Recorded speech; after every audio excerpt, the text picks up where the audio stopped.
सीताखेड़ा रामनगर क्षेत्र में गोवंश का कच्चा मांस और मांस काटने की औजार मिलने से इलाके में सनसनी फैल गई थी।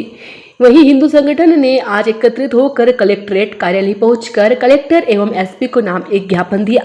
वहीं ज्ञापन में कहा कि ग्राम रामनगर सीताखेड़ा में शासकीय जमीन पर बना हुआ है, जो कि अवैध रूप से जीवित गाय माता को काट मांस बेचने का कार्य चल रहा है और सरेआम किया जा रहा है।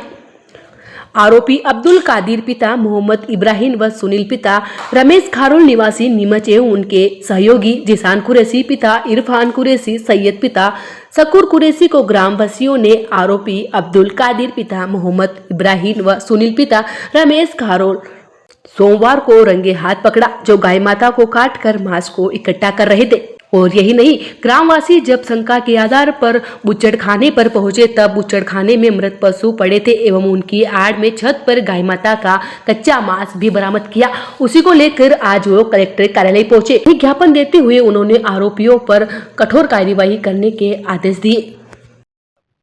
ये हमने ज्ञापन ऐसे दिया कि जो वहाँ पे हम लकड़ी तो काटने के लिए गए थे, तो वहाँ एकदम से पुलिस आके खड़ी हुई, तो हमने देखा यार हम जाने का हमारे पकड़ने के लिए आई होगा, तो इसलिए तो देखा तो वहाँ चमड़ा के अंदर में से एक व्यक्ति को गाड़ी पकड़ के मोटरसाइकिल को पास लेके आया और उसको अंदर देखा तो सफेद कट्टे को अंदर गोश्त निकाला, उसको अंदर जिंदी गाय माता को भी काट रहे उसको, तो इसका क्या पता हमें। आप क्या कर रहे थे वहाँ लकड़ी काट रहे थे। आपका क्या नाम? मेरा नाम है बसंती लाल जी बंजारा।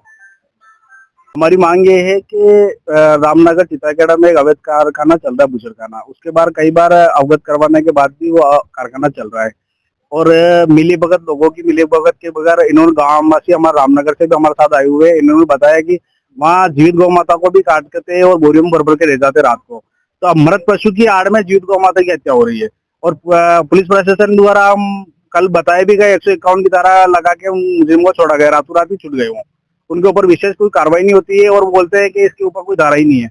मांस की गट्टे वट्टे काट के और लकड़ी का गट्टा भी पड़े थे और छुरी भी पड़े थे और छत के ऊपर रखे हुए थे इन लोगों ने, और मृत पशु के आड़ में ये काम जीवित का काम कर रहे हैं। और हम काफी बार अवगत करवा चुके हैं और कलेक्टर साहब ने, एसपी साहब हमारा जसवाल साहब ने एक बार जेसीबी भी चलवा दी थी वहां पे, लेकिन इन लोग बाज नहीं आ रहे इनकी हरकतों से। और जो बेचारे रोजगार के लिए अपना काम कर रहे हैं, मृत गौवंश को वहां ले जाके डाल रहे हैं, तो ये इनका मांस और आटे बेच रहे थे, पहले ये काम कर रहे थे। और जो बेचारे दानकी से उनकी रोजी रोटी चला के, उनका आजीविका चला के वहां डाल रहे हैं और वो उनका कोई लेना देना नहीं उन चीजों से। लेकिन इनमें एक व्यक्ति है जो अपने को भाजपा का नेता बताता है, जिसान कुरैशी, उनके द्वारा ये ऐसा कर्तव्य किया जा रहा है। और एक सैयद है और एक कादर इब्राहिम जो उनका काम संभालता है, मेन सहयोगी इनका चीजों का। कल इसकी जानकारी पुलिस प्रशासन को दी, आगे क्या कार्रवाई? पुलिस प्रशासन को हमने जानकारी दी तो वो प्रशासन ने हमको वहीं बिठा कर रखा, कम से कम 4-5-6 घंटे हम इसी चीज पे रहे कि इन पे के ऊपर कौन सी धारा बनी रहे, कौन सी नहीं बने, और हमारी चर्चा उस विषय पे रही और 151 लगा के उन चीजों को और रातों रात उन लोगों को छोड़ा गया। क्या नाम आपका? मेरा नाम शुभ नाम कृष्णपाल सिंह पंवार, राष्ट्रीय गोरक्षा दल मध्य प्रदेश प्रदेश अध्यक्ष।